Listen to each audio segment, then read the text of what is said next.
Menu కార్డులో ఉండాల్సిన పేరు బోర్డు మీదకి ఎలా ఎక్కింది? మన దగ్గర ఎక్కడ చూసినా ఈ బిర్యానీలు ఇవే తప్ప మన తెలుగు వాళ్ళకి ఇష్టపడే క్యూజిన్ ఎక్కడ అమ్మట్లేదండి. మీరు ప్రతిరోజు ఎంతమంది కస్టమర్స్ కి తినిపిస్తా ఉండి ఉంటారు మీ రెస్టారెంట్స్ ద్వారా? 7,000 మంది అలా.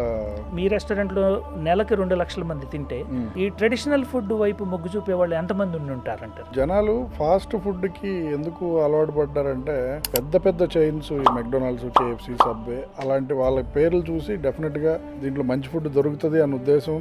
ట్రెడిషనల్ ఫుడ్ వైపు కూడా ప్రూవెన్ రెస్టారెంట్ చైన్స్ చాలా ఉన్నాయి, కానీ మన తెలుగు ట్రెడిషనల్ ఫుడ్ కి ఓవరాల్ గా అంత పెద్ద బ్రాండ్ అయితే ఏమి లేదండి. ఇంత ఫాస్ట్ ఫుడ్స్ విస్తరిస్తున్న క్రమంలో ట్రెడిషనల్ ఫుడ్ చైన్ నడుపుతున్న మీరు పోటీని తట్టుకొని ఎట్లా నిలబడగలిగారు? ఎవరికైనా క్వాలిటీ ఇస్తే నిలబడటం ఈజీ అనండి. ఫర్ ఎగ్జాంపుల్ ఆ ఫ్రెంచ్ ఫ్రైస్ అనేవి, ఫ్రెంచ్ ఫ్రైస్ మీద లేకుండా ఉండే పొటాటోల కోసం డ్రోన్స్ ద్వారా స్ప్రే చేస్తున్నారు. అంత దారుణంగా ఉండేదాన్ని మనం ఫ్రెంచ్ ఫ్రైస్ లాగా పిల్లలకు కూడా పెడుతున్నాం. వాటి వల్ల ఫ్యాట్ తప్పితే బాడీలోకి 0 ప్రోటీన్ వెళ్తుంది. రిఫ్రిజరేషన్ అవసరం లేకుండా నడిపే ఫుడ్ చైన్స్ ఇండియాలో మీరు వేళ మీద లెక్క పెట్టుకోవచ్చు అనుకోవచ్చా? లేవనుకుంటున్నాను. ఓకే, మన చిన్నప్పుడు ఎప్పుడు ఫుడ్ కలర్స్ తో ఇంట్లో అన్నం వండుకోలేదు కదా. ఇప్పుడు అనవసరంగా వాడి మన ప్రాణాల మీదకి తెచ్చుకుంటున్నాం అంతే. కొన్నిసార్లు తింటే ఆ చేతులు కడుక్కున్న ఆ కలర్ పోదండి, మీరు సోప్ తో కడుక్కున్నా పోదు. ఫుడ్ కలర్స్ కానీ అజినోమోటో లాంటి సాల్ట్ కానీ రెస్టారెంట్ వాళ్ళు ఎందుకు వాడుతూ ఉండొచ్చు? జనరల్ గా ఏ రెస్టారెంట్ కైనా సక్సెస్ ఎట్లా డిపెండ్ అయి ఉంటుందండి అండి. మీరు ఇవాళ తిన్న టేస్ట్ ఒక 2 నెలల తర్వాత వచ్చినా మీరు అదే టేస్ట్ ఇవ్వగలిగితే బిజినెస్ సస్టైన్ అవుతుంది. Hello, welcome to Suman TV. India జనాభా 140 కోట్లు. 140 కోట్ల జనాభా రోజుకు 2 సార్లు తిన్నా కూడా 280 కోట్ల మీల్స్ ప్రతిరోజు భారతీయులు ఆస్వాదిస్తున్నట్టే మనం భావించాలి. 280 కోట్ల మీల్స్ ప్రతిరోజు తయారయ్యే వాటిల్లో 80% మంది ఇంట్లో తిన్నా 50 నుంచి 52 కోట్ల మీల్స్ ప్రతిరోజు బయట ఆరగిస్తున్నారు అందరూ. ఈ విషయమై దీన్ని ఇంకా మాట్లాడటానికి మన ముందు కోడికూర చిట్టిగారి రేంజ్ ఆఫ్ రెస్టారెంట్స్ నడుపుతున్నటువంటి శ్రీకాంత్ గారు మనతోటి ఉన్నారు. నమస్కారం శ్రీకాంత్ గారు. నమస్తే రాంబాబు గారు. 52 కోట్ల మీల్స్ ప్రతిరోజు భారతీయులు బయటే తింటున్నారు, అంటే రెస్టారెంట్స్, స్ట్రీట్ ఫుడ్ ఈ రూపంలో. ఈ 52 కోట్ల మీల్స్లో మీరు ప్రతిరోజు ఎంతమంది కస్టమర్స్కి తినిపిస్తూ ఉండి ఉంటారు మీ రెస్టారెంట్స్ ద్వారా? అన్ని బ్రాంచ్లు కలిపి అంటే యావరేజ్గా కొన్ని రోజులు ఎక్కువ, కొన్ని రోజులు తక్కువ, ఒక 7,000 మంది అలా. అంటే ఆల్మోస్ట్ 2 లక్షల మంది ప్రతి నెల మీ రెస్టారెంట్స్లో తింటూనే ఉంటారు. అవునండి, అవును. అంటే ఒక traditional food fine dine restaurant ఉన్నటువంటి మీ రెస్టారెంట్లో నెలకి 2 లక్షల మంది తింటే, అంటే దేశవ్యాప్తంగా ఈ ట్రెడిషనల్ ఫుడ్ వైపు మొగ్గు చూపే వాళ్ళు ఎంతమంది ఉండి ఉంటారంటారు? జనాలు ఫాస్ట్ ఫుడ్కి ఎందుకు అలవాటు పడ్డారంటే ఈ పెద్ద పెద్ద చైన్స్, ఈ మెక్డొనాల్డ్స్, KFC, సబ్వే అలాంటి వాళ్ళ పేర్లు చూసి డెఫినెట్గా ఇది దీంట్లో మంచి ఫుడ్ దొరుకుతుంది అన్న ఉద్దేశం అన్నిటికంటే ఎక్కువ అండి. సో ఈ ట్రెడిషనల్ ఫుడ్ వైపు కూడా ప్రూవెన్ రెస్టారెంట్ చైన్స్ చాలా ఉన్నాయి, కానీ ఇప్పుడు తమిళనాడులో శరవణ భవన్ తీసుకోవచ్చు, మీరు అడియార్ ఆనంద్ భవన్ తీసుకోవచ్చు, అట్లాగే హల్దీరామ్స్ తీసుకోవచ్చు. ఇట్లా ఉన్నాయి, కానీ మన తెలుగు ట్రెడిషనల్ ఫుడ్కి ఇప్పటికీ అంత లోకలైజ్డ్ క్యూజిన్స్ తప్పితే ఓవరాల్గా అంత పెద్ద బ్రాండ్ అయితే ఏమి లేదండి. కాకపోతే ట్రెడిషనల్ ఫుడ్ని మీరు కనుక కరెక్ట్గా అందించగలిగితే ఫాస్ట్ ఫుడ్ కంటే ట్రెడిషనల్ ఫుడ్ తినే పర్సెంటేజ్ ఎక్కువ ఉంటుంది. ఇండియాలో పెద్ద బ్రాండ్స్ కనుక చూసుకుంటే మీరు అంటే వెస్టర్న్ ఫుడ్ అవుట్లెట్స్ ఉన్న బ్రాండ్స్, మెక్డొనాల్డ్స్ కానీ, KFC కానీ, సబ్వే కానీ, లేకపోతే మీకు డామినోస్, పిజ్జా లాంటి ఇవన్నీ కూడా కలిపి అమ్మే సేల్స్ కంటే కూడా ఒక హల్దీరామ్, అంటే ఒక ట్రెడిషనల్ ఫుడ్ ఐటమ్స్ అందిస్తున్నటువంటి హల్దీరామ్ సేల్స్ చాలా ఎక్కువ. మీరు చెప్పేది ఇప్పుడు ఈ గణాంకాలకి కరెక్ట్గా చాలా దగ్గరగా ఉందన్నట్లు అనిపిస్తుంది. తెలుగు వాళ్ళకి ఒక ట్రెడిషనల్ ఒక రెస్టారెంట్ క్యూజిన్ అనేది లేదు. ఎందుకంటే మీరు తమిళనాడులో చూసినట్లయితే చెట్టినాడు స్టైల్ ఆఫ్ క్యూజిన్ చాలా ఫేమస్. చెట్టినాడు చాలా పాపులర్. సౌత్ ఇండియా మొత్తం మీద చెట్టినాడు క్యూజిన్ చాలా ఫేమస్. అలాగే నార్త్ ఇండియాకి వెళ్తే మీరు అవధి స్టైల్ ఆఫ్ క్యూజిన్, అలాగే మొగలాయి స్టైల్ ఆఫ్ క్యూజిన్. అట్లా తెలుగు వాళ్ళకి సంబంధించినంత వరకు కోడికూర చిట్టిగారి అనే range of cuisine authentic Telugu వాళ్ళ క్యూజిన్ అని మనం చెప్పుకోవచ్చా చెట్టినాడు తరహాలో? తప్పకుండా అండి. ఒక 60-70 సంవత్సరాల క్రితం మన పూర్వీకులు ఎలాంటి ఫుడ్ అయితే ఇష్టపడి తిన్నారో అలాంటి ఫుడ్స్ అన్నిటినీ మేము మన దగ్గర అందిస్తామండి. ట్రెడిషనల్ కాంబినేషన్స్ అండి. ఇప్పుడు మీకు మనకి పండగలైనా, ఇంట్లో ఏదైనా అకేషన్ అయినా, చుట్టాలు వచ్చినా మనం వెంటనే చేసుకునే ఐటము గారెలు. నాన్ వెజ్ తినే వాళ్ళు అయితే గారెలతో పాటు కోడి కూర, మటన్ కూర ఏదో ఒకటి తింటారు. సో ఈ కాంబినేషన్ అన్నది చాలా మన హృదయానికి చాలా దగ్గరగా ఉండే కాంబినేషన్ అండి ప్రతి తెలుగు వాళ్ళకి. అది తెలంగాణలో అయినా అవ్వచ్చు, రాయలసీమలో అయినా అవ్వచ్చు, ఆంధ్రాలో అయినా అవ్వచ్చు. సో ప్రతి ఒక్కళ్ళు ఓన్ చేసుకునే కాంబినేషన్ అండి. మన రెస్టారెంట్ని తీసి పక్కన పెడితే ప్రతి ఒక్కరికి అది ఆ పేరు చెప్పగానే నోరూరుతుంది. అండ్ ఒక మంచి అకేషన్ లాగా ఫీల్ అవుతారు. రోజు చేసుకునే ఇడ్లీ దోశ లాగా రోజు చేసుకునే ఐటమ్ కాదు కదండి. అవును, అంటే మనుషులకు చాలా దగ్గరగా కనెక్ట్ అయినటువంటి క్విజిన్ మీరు కోడికూర చిట్టిగారు రూపొందిస్తున్నారు. యాక్చువల్గా నేను కోడికూర చిట్టిగారు అనే ఒక పేరు చూసినప్పుడు నాకు మెనూ కార్డులో ఉండాల్సిన పేరు బోర్డు మీదకి ఎలా ఎక్కింది, దీనికి ఎక్కటం వెనక మీరు చేసిన కృషి ఏంటి, లేకపోతే మీరు ఫేస్ చేసిన ఛాలెంజ్ ఏంటి? మేము ఈ రెస్టారెంట్ పెడదాం అనుకునే ముందు మన తెలుగు రాష్ట్రాలతో పాటు తమిళనాడు కూడా బాగా ట్రావెల్ చేసామండి. తమిళనాడు ట్రావెల్ చేసినప్పుడు వాళ్ళు ఇడ్లీ, దోశ ఇవన్నీ ఎక్కువగా నాన్ వెజ్తోనే తింటూ ఉంటారు ఒక part of Tamil Nadu, okay, especially డిన్నర్కి. ఓకే. సో మన దగ్గర కూడా కొంచెం ఈ నెల్లూరు సైడు లేకపోతే Telangana side puri with mutton ఇలాంటి కాంబినేషన్స్ బాగా ఇష్టపడతారు. మన దగ్గర ఎక్కడ చూసినా ఈ బిర్యానీలు ఇవే తప్ప ఒక అథెంటిక్ క్యూజిన్ అనేది లేదు తెలుగు వాళ్ళకి. మన తెలుగు వాళ్ళకి ఇష్టపడే క్యూజిన్ ఎక్కడ అమ్మట్లేదండి, అమ్మట్లేదు.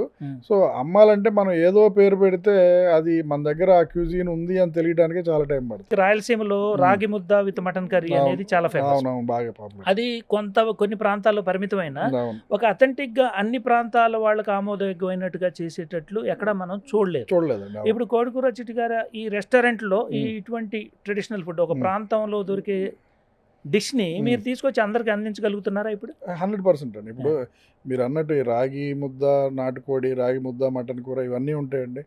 అట్లాగే తెలంగాణ ప్రాంతంలో బాగా ఇష్టపడేటువంటి puri with mutton curry, puri with keema curry ఇట్లాంటి.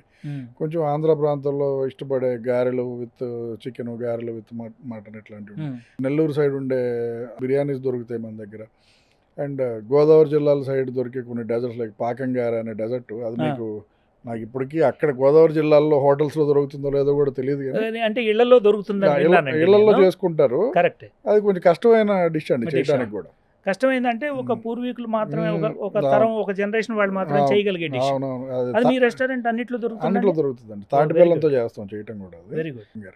సో అలాంటివి మన తెలుగు వాళ్ళు ఓన్ చేసుకొని పండగలకి మాత్రమే చేసుకునే చాలా డిషెస్ మన రెస్టారెంట్లో రోజు దొరుకుతాయి. వెస్టర్న్ ఫుడ్ అవుట్లెట్స్ మెక్డొనాల్డ్స్ కానీ, KFC కానీ, బర్గర్ కింగ్ లాంటి ఇటువంటి ఏంటంటే ఒక క్విక్ మోడల్లో క్విక్ సర్వీస్ రెస్టారెంట్స్ కాదు, క్విక్ ఎంటర్‌ప్రెన్యూర్‌షిప్ మోడల్లో కూడా వాళ్ళు బిజినెస్లోకి వచ్చారు. చాలా ఫాస్ట్గా వేగంగా విస్తరిస్తున్నాయి. అంటే ఈ విస్తరించడానికి కారణం ఒకటి మాల్ కల్చర్ అనేది పెరగడం వల్ల కూడా ఫాస్ట్గా ఉండుండొచ్చు. ఇంత ఫాస్ట్గా ఫాస్ట్ ఫుడ్స్ విస్తరిస్తున్న క్రమంలో ట్రెడిషనల్ ఫుడ్ చైన్ నడుపుతున్న మీరు ఈ పోటీని తట్టుకొని ఎట్లా 6 బ్రాంచెస్గా హైదరాబాద్లో నడుపుతున్నారు, ఎట్లా నిలబడగలిగారు? ఎవరికైనా క్వాలిటీ ఇస్తే నిలబడటం ఈజీనండి. ఓకే. హెల్త్ ఎక్స్పర్ట్స్ కూడా చెప్పేది ఏంటంటే లోకల్గా దొరికే ఫుడ్, లోకల్గా పండే ఐటమ్స్ తింటేనే మనం హెల్తీగా ఉంటాం అన్నది. ఓకే. ఇప్పుడు మీరు ఒక మెక్డొనాల్డ్స్లో దొరికే ఏ ఐటము మన దగ్గర మన తెలుగు వాళ్ళ మొదటి నుంచి తిన్న ఐటమ్ కాదండి, ఆరిజిన్స్ లేవు మనకి. ఫ్రెంచ్ ఫ్రైస్ మీద మీకు మచ్చ లేకుండా ఉండే పొటాటోల కోసం మనుషులు కూడా వెళ్ళకుండా డ్రోన్స్ ద్వారా స్ప్రే చేస్తున్నారు. సో అంత దారుణంగా ఉండేదాన్ని మనం ఫ్రెంచ్ ఫ్రైస్ లాగా పిల్లలకు కూడా పెడుతున్నాం. సో వాటి వల్ల ఫ్యాట్ తప్పితే బాడీలోకి 0 ప్రోటీన్ వెళ్తుంది. అట్లా కాకుండా మీరు మన తెలుగు ఐటమ్స్ తీసుకుని, మీరు రాగి ముద్ద తీసుకున్నా లేకపోతే గారెలు తీసుకున్నా, ఫర్ దట్ మ్యాటర్ మన పలావులు తీసుకున్నట్లు నెయ్యి, ఇటు వల్ల అంత మంచిగా జరుగుతుంది కానీ ఎక్కడ చెడు జరగదండి. అండ్ పీపుల్ కూడా రియలైజ్ అవుతున్నారు మెల్లగా, ఎందుకంటే మన ఫుడ్డే బెటర్ ఈ బయట ఫుడ్ల కంటే అని. సో డెఫినెట్లీగా బాగా ఆదరిస్తున్నారండి. అండ్ సక్సెస్కి రీజన్ కూడా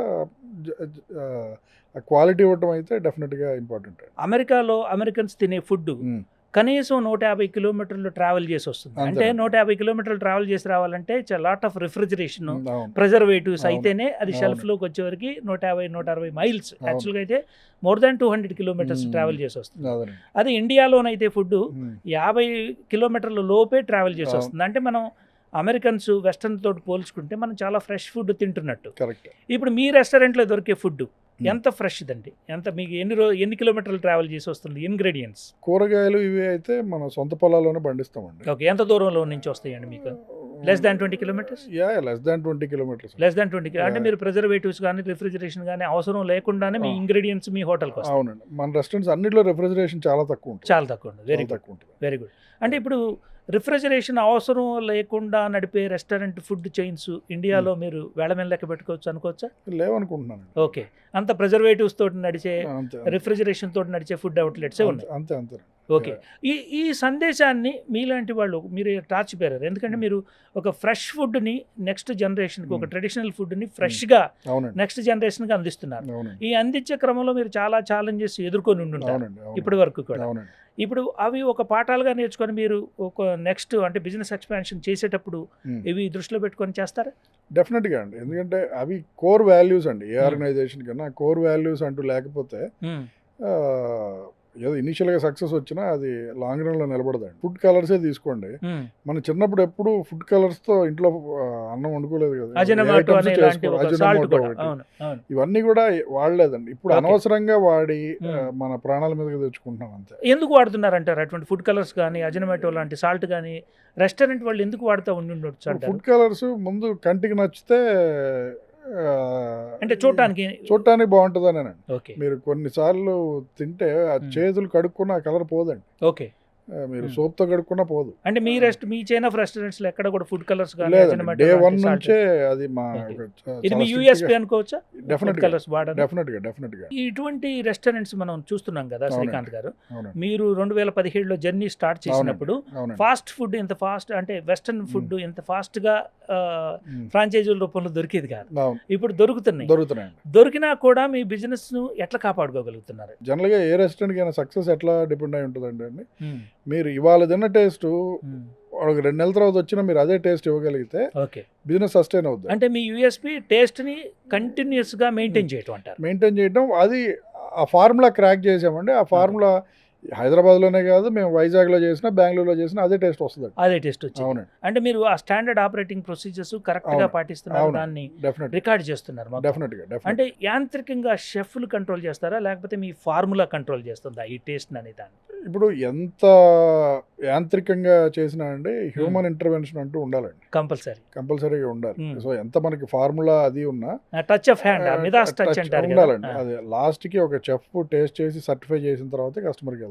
ఈ ఫాస్టెస్ట్ గ్రోత్ లో ఉన్నటువంటి ఫుడ్ ఇండస్ట్రీకి మీరు ఎక్స్పాండ్ అవ్వాలనుకున్నటువంటి ఫ్రాంచైజీ మోడ్కి తేడా ఏముందంటారు? ఫాస్ట్ ఫుడ్ ఇండస్ట్రీ అనేది నేనైతే ఇప్పుడు లాంగ్ రన్లో సస్టైన్ అవుద్దని అయితే నేను అనుకోవట్లేదండి. ఎందుకంటే చాలా మంది పిల్లలకి కూడా మీరు ఈ మధ్య ఫాస్ట్ ఫుడ్ తినొద్దని స్కూల్స్లో కూడా అడ్వైజ్ చేస్తున్నారు. కరెక్ట్.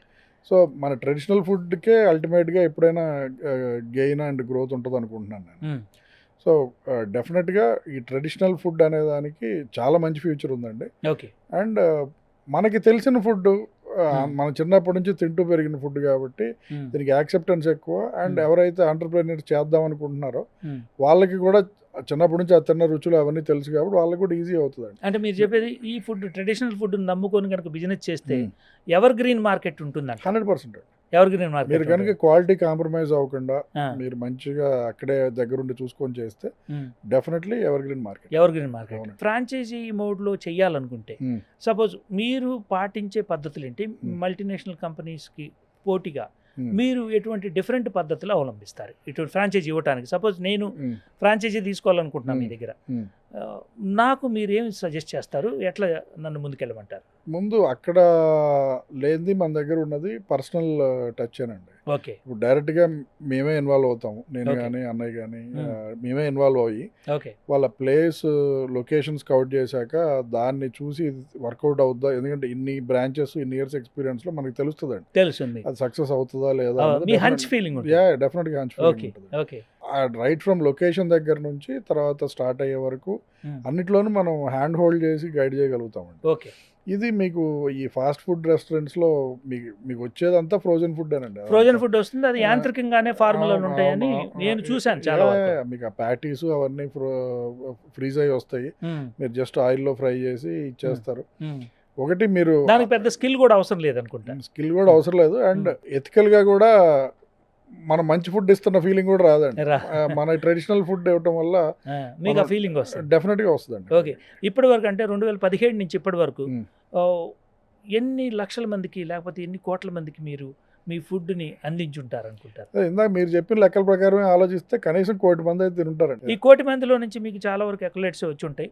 ఏదో ఒక 80% సాటిస్ఫైడ్ కస్టమర్స్ అనుకోవచ్చు. డెఫినెట్గా ఉంటారండి. ఎంతో కొంత అందరినీ సాటిస్ఫై చేయలేము. ఒక డెఫినెట్గా 80% కంటే 80% ఎక్కువే సాటిస్ఫై చేసి ఉంటాం. వండర్ఫుల్. అంటే 1 కోటి మంది మీ రెస్టారెంట్స్లో తిన్నారు ఇప్పటి వరకు.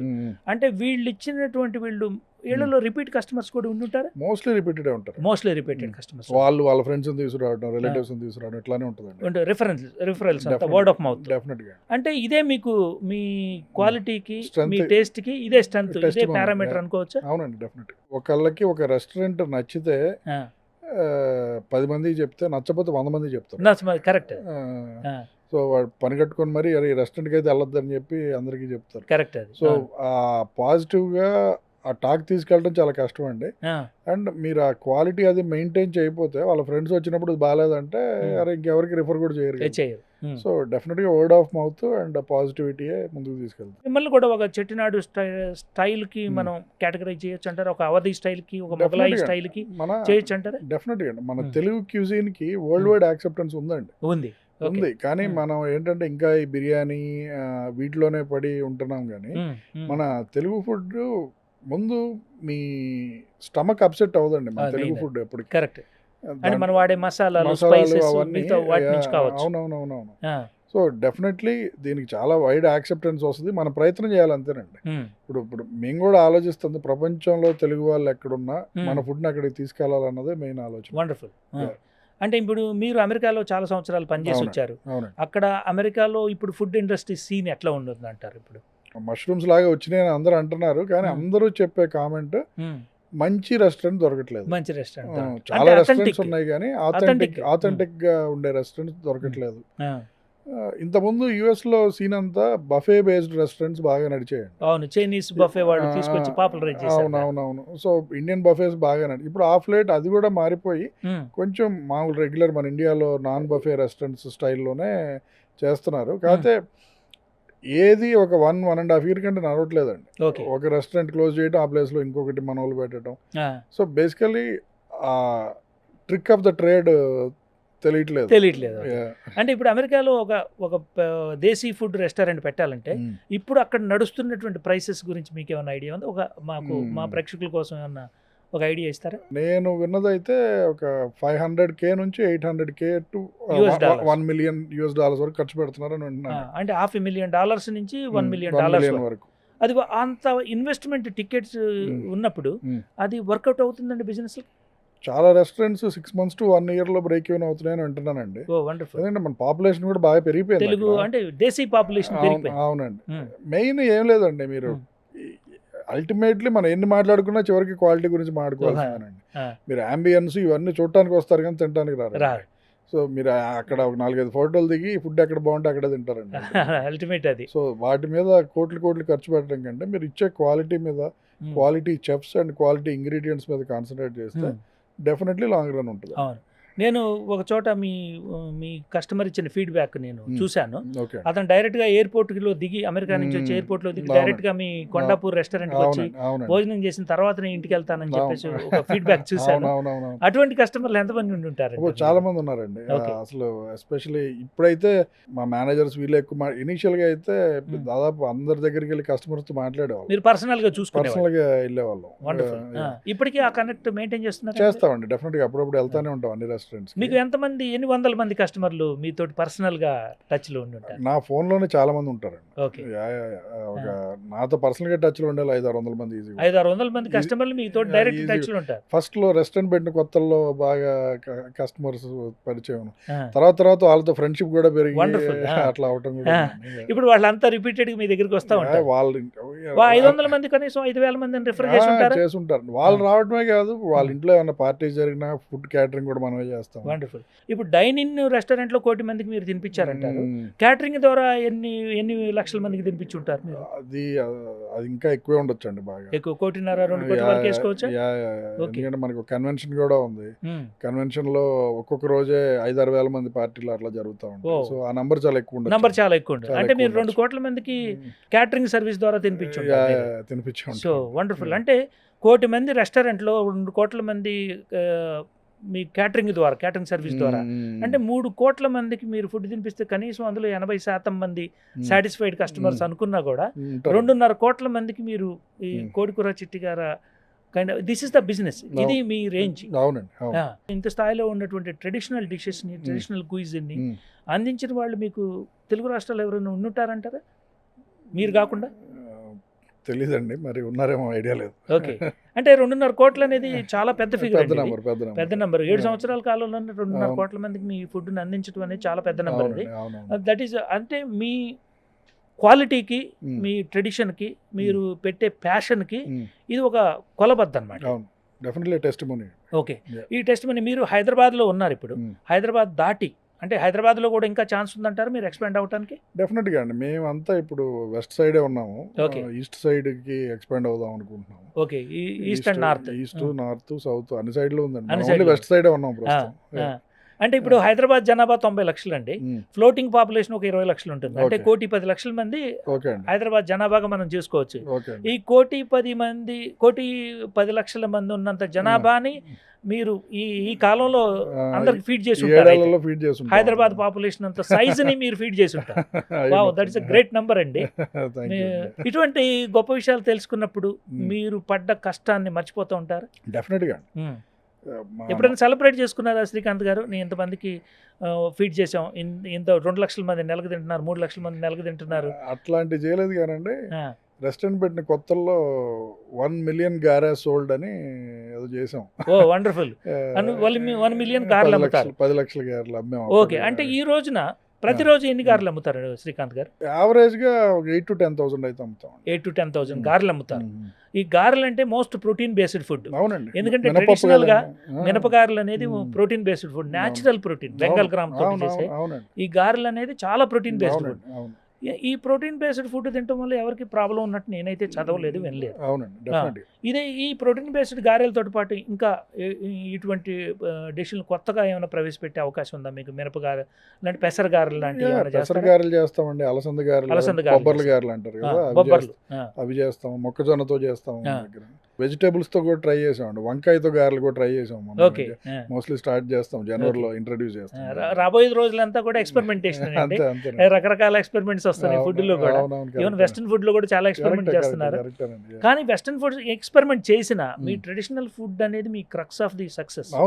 కాబట్టి ఇది ముందుకు తీసుకెళ్లే ఉద్దేశంతో ఉన్నారు కదా. డెఫినెట్లీ తెలుగు వాళ్ళు ఎక్కడ ఉంటే అక్కడ మన రెస్టారెంట్ ఉండాలన్నది మన తాపత్రయం అండి.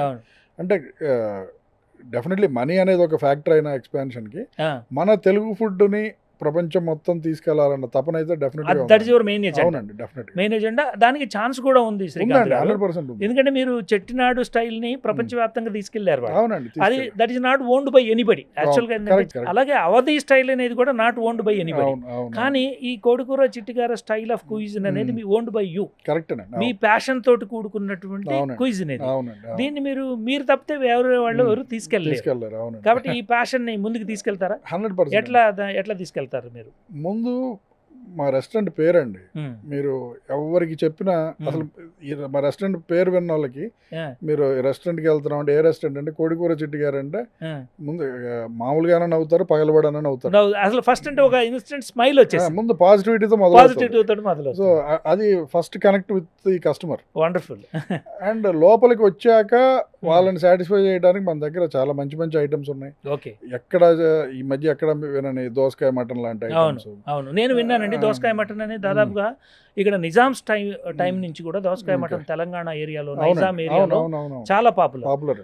ఆంధ్రాలో కూడా చాలా పాపులర్ దోసకాయ మటన్. అలాంటి కంఫర్టబుల్ గా మర్చిపోయారండి అందరూ మర్చిపోయారు. అంటే చాలా క్విక్ గా అయ్యే ఈ బిర్యానీస్ వీటి మీద పడి ట్రెడిషనల్ ఫుడ్ ని అందించాలంటే వాళ్ళకి అవును టైము కొంచెం డబ్బులు ఓపిక ఎక్కువ అనుకుంటున్నారు కొంచెం ఓపిక కావాలంతే చేయడానికి జాగ్రత్తగా ఆ చేయడానికి. ఓపికని మీరు మీ స్టాఫ్ లో ఎట్లా ఇన్కల్కేట్ చేస్తారు? బిజినెస్ బాగా బిజీగా ఉన్న టైంలో ఆ, అంత ఓపికగా చేయడం కుదరదండి. ఆ. సో ఎట్లా అదే టేస్ట్ని ఉమ్, కొంచెం డిఫరెంట్ మెథడ్స్ ద్వారా ఎలా అచీవ్ అవ్వచ్చు అన్నది మేము బాగా R&D చేసాం. Wonderful. So most of the ఐటమ్స్కి మా ఫిక్స్డ్ రెసిపీస్ ఉంటాయి. ఓకే. డెఫినెట్లీ మన అమ్మమ్మలు నాయనమ్మలు వండి పెట్టిన ఐటమ్స్ దోసకాయ మటన్ లాంటివి కావచ్చు, ఉమ్, అలాంటి ఐటమ్స్ని మేము డెఫినెట్గా టేస్ట్ మిస్ అవ్వకుండా కొంచెం తొందరగా ఏ పద్ధతులు అయితే కనిపెట్టాం. వండర్ఫుల్. Yeah. మీరు ఫ్రాంచైజీ మోడ్లో కేవలం తెలుగు రాష్ట్రాల్లోనే ఇస్తారండి, దేశవ్యాప్తంగా లేకపోతే అమెరికా లేదండి, లాంటి ప్రపంచవ్యాప్తంగా ప్రపంచవ్యాప్తంగా తెలుగు వాళ్ళు ఎక్కడున్నా హెల్ప్ చేస్తాం. Okay, wonderful. ఇప్పుడు అంటే అమెరికాలో మీరు ఫ్రాంచైజీ సినారియో చూసారు అంటే $500,000 అంటే 4 కోట్ల నుంచి దాదాపుగా 8 కోట్ల వరకు అవుతుంది ఒక దేశీ మంచి మన లాంటి రెస్టారెంట్ పెట్టాలంటే. కరెక్ట్. కోడికూర చిటికార తెలుగు రాష్ట్రాల్లో ఫ్రాంచైజీ పెట్టాలంటే ఎంత ఖర్చు అవుతుంది, ఎందుకు ఖర్చు అవుతుంది? మన ఇండియాలో అయితే యావరేజ్గా 2 crores అవుతుందండి. 2 crores అవుతుంది. అంటే అది మా ఎక్స్పీరియన్స్ అంతా ఉపయోగించి ఇప్పుడు మా రెస్టారెంట్ ఉన్న స్టాండర్డ్స్లో పెట్టడానికి 2 crores అండి. మీరు రెస్టారెంట్ ఏముందండి 10 లక్షల నుంచి ఎంతైనా పెట్టచ్చు. ఓకే. కానీ మీకు ఒక లాంగ్ రన్ ఒక ఫ్యామిలీతో వచ్చిన వాళ్ళకి ఆ అంబియన్స్ తో పాటు మంచి కిచెన్లో క్వాలిటీ ఎక్విప్మెంట్ అండ్ క్వాలిటీ చెఫ్స్ని ఒక హైర్ చేసుకునే ప్రాసెస్ కానీ ఇవన్నీ మేము చేసినట్టు చేయాలంటే వేరే వాళ్ళకి మేము ఈ 2 crores కంటే ఎక్కువ అమౌంట్ అయ్యే అవకాశం ఉందండి. అంటే మీరు over period of time economies of scale achieve చేసి అవునండి ఖర్చు తగ్గించుకోగలిగారు కాబట్టి 2 కోట్లలోనే పెట్టగలరు. అవునండి. అవును. ఓకే. మిగతా వాళ్ళు సపోజ్ నేను నా అంతటి నేను స్టాండ్ అలోన్గా నా క్విజిన్ తయారు చేసి నేను ఒక ఈ స్థాయి మీ స్థాయి రెస్టారెంట్ పెట్టాలంటే నాకెంత అవుతుంది? మీరు డెఫినెట్గా మాకంటే ఎక్కువ పెట్టాల్సి వస్తుందండి. ఎక్కువ అంటే సుమారు ఎంత? ఎక్కువ ఒక 50 లక్షలైనా పెట్టాల్సి వస్తుందేమో అనుకుంటున్నాం. ఎక్కువ 50 లక్షలు. ఓకే. ఎందుకంటే మేము కూడా ఫస్ట్లో ఎక్కువ పెట్టామండి. ఓకే. సో మెల్లగా తెలుసుకున్నారు కరెక్షన్ ఎక్కడ అవసరం లేదు, ఎక్కడ పెట్టాలి అన్నది మెయిన్, అన్నిటికంటే ఇంపార్టెంట్. ఓకే. అది మేము నేర్చుకున్నాక దానికి కూడా ఇప్పుడు ఫిక్స్డ్ స్టాండర్డ్ ఆపరేటింగ్ ప్రొసీజర్, దీనికి ఎంత పెట్టాలి దీనికి ఎంత పెట్టాలి అనేది స్టాండర్డైజ్ చేశారు. కాస్ట్ ని కూడా స్టాండర్డైజ్ చేసామండి. అండ్ ఎక్కడ ఏ మెటీరియల్ వాడాలి ఇవన్నీ కూడా ఆలోచించి ఈ ప్రైస్ ఇప్పుడు మీరు చూస్తే చాలా మంది రెస్టారెంట్స్ లో కూడా 5 కోట్లు 10 కోట్లు కూడా పెడుతున్నారండి. విన్నాను ఒక వెజిటేరియన్ రెస్టారెంట్ పెట్టడానికి కూడా 5 కోట్లతోటి వస్తున్నాయండి. అంటే మీరు 2 కోట్లు ఇంత పెద్ద multi cuisine restaurant traditional food అంటే ట్రెడిషనల్ ఫుడ్ ఉండటానికి న్యాచురల్ గా ఇన్ఫ్రాస్ట్రక్చర్ చాలా ఎక్కువ పడుతుంది. అందులో మీరు ఫ్రెష్ ఫుడ్ ని ఎక్కువ వాడతారు కాబట్టి ఎక్కువ పడుతుంది. ఈ ఫ్రెష్ ఫుడ్ ఫ్రాంచైజీ వాళ్ళకి కూడా అందించగలరా మీరు? డెఫినెట్లీ అండి. అంటే వాళ్ళకి సెట్ చేస్తారు అట్లా? డెఫినెట్గా సెట్ చేస్తాం. ఇప్పుడు మాకు ఎవరైతే వెండర్స్ సప్లై చేస్తున్నారో వాళ్ళందరినీ వాళ్ళకి అటాచ్ చేస్తారు. ఓకే. అండ్ ఇప్పుడు హైదరాబాద్లో వాళ్ళకైతే మన ఫ్రెష్ ఫుడ్ మన వెజిటబుల్స్ అది మేము సప్లై చేయగలం. మిగతా లొకేషన్స్లో అయితే వాళ్ళని గైడ్ చేస్తారు. అంటే ఒక సిస్టమ్ డెవలప్ చేస్తారు, ఎకో సిస్టమ్ క్రియేట్ చేస్తారు. డెఫినెట్గా చేస్తామండి. మీలాంటి ఫ్రెష్ ఫుడ్ మీలాంటి రెసిపీ తీసుకున్న ఏ ఫ్రాంచైజీ వాళ్ళు కూడా అంటే 2 కోట్లతో ఫ్రాంచైజీ అంటున్నారు మీరు, ఈ 2 కోట్లతో ఫ్రాంచైజీ పెడితే వాళ్ళ రిటర్న్ ఆన్ ఇన్వెస్ట్మెంట్ ఎన్ని రోజులు పట్టొచ్చు? అంటే అది లొకేషన్ బట్టి ఉంటుంది రాంబాబు గారు, మనం ఏది ప్రామిస్ చేయలేము. ఎందుకంటే అంటే అప్రాక్సిమేట్గా ఎనీ బిజినెస్ 3 నుంచి 4 సంవత్సరాలు అనుకోవచ్చు శ్రీకాంత్ గారు. అలాగే ఫుడ్ బిజినెస్ కొంచెం తొందరగా కూడా అవ్వచ్చు అండి. ఇప్పుడు మాది కొన్ని బ్రాంచ్లు 6 నెలల్లోనే వచ్చినాయండి, బ్రేక్ ఈవెన్ అయిపోయింది. కొన్ని బ్రాంచ్లు 2 years పడుతుంది. So it all depends. ఆ లొకేషన్ గ్రౌండ్ ఫ్లోర్ లో ఉందా పైన ఉందా, పార్కింగ్ ఏరియా ఎంత ఉంది, అసలు ఆ సిటీలో మన ఎన్ని బ్రాంచ్లు ఉన్నాయి. ఇప్పుడు వైజాగ్ లాంటి ప్లేస్ తీసుకుంటే అక్కడ మనది ఒకటి కూడా బ్రాంచ్ లేదు కాబట్టి డెఫినెట్గా బిజినెస్ బాగుంటుంది. వైజాగ్ లాంటి సిటీలో 3-4 రెస్టారెంట్లు పెట్టడానికి స్కోప్ ఉందంటారు? డెఫినెట్గా ఉండొచ్చు అండి. విజయవాడ, వైజాగ్, గుంటూరు ఉండొచ్చు, డెఫినెట్గా ఉండొచ్చు. ఓకే. ఎందుకంటే ఎక్కడ కూడా ఒక ట్రెడిషనల్ క్యూజిన్ గోటు ఉన్నటువంటి రెస్టారెంట్ ఎక్కడ నాకు వైజాగ్, విజయవాడ, గుంటూరులో ఎక్కడ కనపడలేదు. ఎందుకంటే ఇంత అథెంటిక్ ట్రెడిషనల్ ఫుడ్ అనేది ఎక్కడ తిరుపతి కానీ నెల్లూరు కానీ ఎక్కడ కూడా లేదు, నాకు కనపడలేదు. బియాండ్ హైదరాబాద్ కూడా నాకు కనపడలేదు ఎక్కడ కూడా, తెలంగాణలో కూడా. అటువంటి వాళ్ళందరికీ ఇది ఒక అవకాశం అంటారా? ఫ్రాంచైజీ ద్వారానే ఫుడ్ రెస్టారెంట్ ఎందుకు పెట్టాలనే దానికి మీరు ఏం చెప్తారు? మీరే ఒక రెస్టారెంట్ పెడదాం అనుకుందాం, మీరు ఒక 2 కోట్లు 2.5 కోట్లు ఖర్చు పెట్టి ఇంటీరియర్స్ అవన్నీ బాగా చేయించి మీరు చాలా మంచి ఉద్దేశంతో మంచి చెఫ్స్ని హైర్ చేస్తారు. ఇప్పుడు నేను చెప్పిన క్వాలిటీ ఇంగ్రీడియంట్స్ ఇవన్నీ వాడటానికి రెడీ అవుతారు. సో ఏబీసీ అనే పేరు ఏదైనా పెట్టారు అనుకుందాం రెస్టారెంట్. ముందు మీ పేరు విని వచ్చేవాళ్ళు చాలా తక్కువ ఉంటారు. ఫస్ట్ రోజు ఒక 100 మంది వస్తే బాగా వచ్చింది. జస్ట్ ఎగ్జాంపుల్ ఎగ్జాంపుల్ చెప్తాను. కానీ అట్లాంటిది కాకుండా సో మన ఫ్రాంచైజీ తీసుకున్నారు అనుకుందాం, ఆల్రెడీ అందరికీ తెలిసిన పేరు చిరపరిచితం. మనం ఓన్లీ హైదరాబాద్లో ఉన్నా, ఒక గుంటూరులోనో, విజయవాడలోనో, వైజాగ్లోనో, అమెరికాలో ఉన్న ఏదో టైంలో మీ రెస్టారెంట్ లో తిన్నారు అండ్ ఆన్లైన్లో చూసి ఉండొచ్చు, వాళ్ళ ఫ్రెండ్స్ చెప్పి ఉండొచ్చు. సో ముందు అక్కడికి వెళ్ళి ట్రై చేద్దాం అన్న ఒక ఆలోచన అయితే వస్తుంది. అంటే క్విక్ డ్రా ఉంటుందంటారు ముందైతే. డెఫినెట్లీ ఫుట్ ఫాల్స్ డెఫినెట్గా ఎక్కువ ఉంటాయి. అండ్ మీరు అదే మంచి క్వాలిటీ ఇవ్వాలన్న ఉద్దేశంతో మీరు కంటిన్యూ చేసి మనం చెప్పినవన్నీ ఫాలో అయితే డెఫినెట్లీ ఆ సక్సెస్ కంటిన్యూ అవుతుంది. అంటే ఇప్పుడు మీ ఫ్రాంచైజీ మోడ్లో వచ్చే రెస్టారెంట్ పెట్టేవాళ్ళు ఎవరికైనా, అవునండి, మీరు ఏదైతే రెస్టారెంట్ మొదట్లో పెట్టిన ఆ గ్రూయిలింగ్ సెషన్స్ అయితే ఉండవు, వాళ్ళకి అవసరం లేదు. వాళ్ళు ఏమి ఎక్స్పెరిమెంట్ చేసి దాన్ని స్టాండర్డైజ్ చేయాల్సిన అవసరం లేదు. ఇప్పుడు ఎక్కడైతే తప్పులు జరుగుతున్నాయో అవి మనం ఈ సంవత్సరాల్లో చూసేసారు. మీరు స్టాండర్డైజ్ చేసాము. సో వాళ్ళని కూడా మనం ఎడ్యుకేట్ చేస్తాం. ఈ అపార నిధిని వాళ్ళకి మీరు వారసత్వంగా ఇచ్చేస్తారు. డెఫినెట్గా. వండర్ఫుల్. అంటే ఫ్రాంచైజీ కోడికూర చిట్టిగార ఫ్రాంచైజీ మోడల్లో కనుక బిజినెస్ పెట్టాలనుకున్న వాళ్ళకి ఈ శ్రీకాంత్ గారు వాళ్ళ బ్రదరు వాళ్ళు 7 సంవత్సరాల్లో మొత్తం ఎక్స్పెరిమెంట్ చేసి స్టాండర్డైజ్ చేసినటువంటి ఈ బిజినెస్ అనుభవాన్ని మొత్తాన్ని కూడా ఒక సక్సెస్ఫుల్ రెస్టారెంట్ నడపడానికి ఫ్రాంచైజీ మోడ్లోనే సాధ్యం అవుతుంది. కాబట్టి ఫ్రాంచైజీ తీసుకోవాలన్న ఉత్సాహం చూపే వాళ్ళకి 2 కోట్లు 2.5 కోట్లలో ఇది మంచి బిజినెస్ అవుతుంది. 2 కోట్లు ఎందుకు అవుతుందనే దానికి కూడా శ్రీకాంత్ గారు చాలా మంచిగా ఎక్స్ప్లెయిన్ చేశారు. ఎవరికైనా ఫ్రాంచైజీ తీసుకోవాలని ఇంట్రెస్ట్ ఉన్నట్లయితే ఈ కింద స్క్రోల్ అవుతున్న ఫోన్ నెంబర్కి కాల్ చేయొచ్చు. దీంట్లో విషయాలు తెలుసుకొని మీకు నచ్చితే ఫ్రాంచైజీ మోడల్లో మీరు కూడా world class authentic Telugu cuisine రెస్టారెంట్ని స్టార్ట్ చేయొచ్చు. అది చాలా క్విక్గా, చాలా వేగవంతంగా ఒక 90 days to 120 daysలో ఎవరైనా ఫ్రాంచైజీ మోడల్లో రెస్టారెంట్ స్టార్ట్ చేయగలరా శ్రీకాంత్ గారు? 2.5 to 3 months పడుతుంది. 2.5 to 3 అంటే బిలో 100 days స్పేస్ రెడీగా ఉంటే 100 రోజుల లోపలే రెస్టారెంట్ స్టార్ట్ చేయొచ్చు. ఇంకెందుకు ఆలస్యం, చూడండి. మీకు కనుక ఇంట్రెస్ట్ ఉన్నట్లయితే ఈ కింద నంబర్కి కాల్ చేయండి. ఫుడ్ బిజినెస్లో మీ అదృష్టాన్ని పరీక్షించుకోండి. Thank you for watching.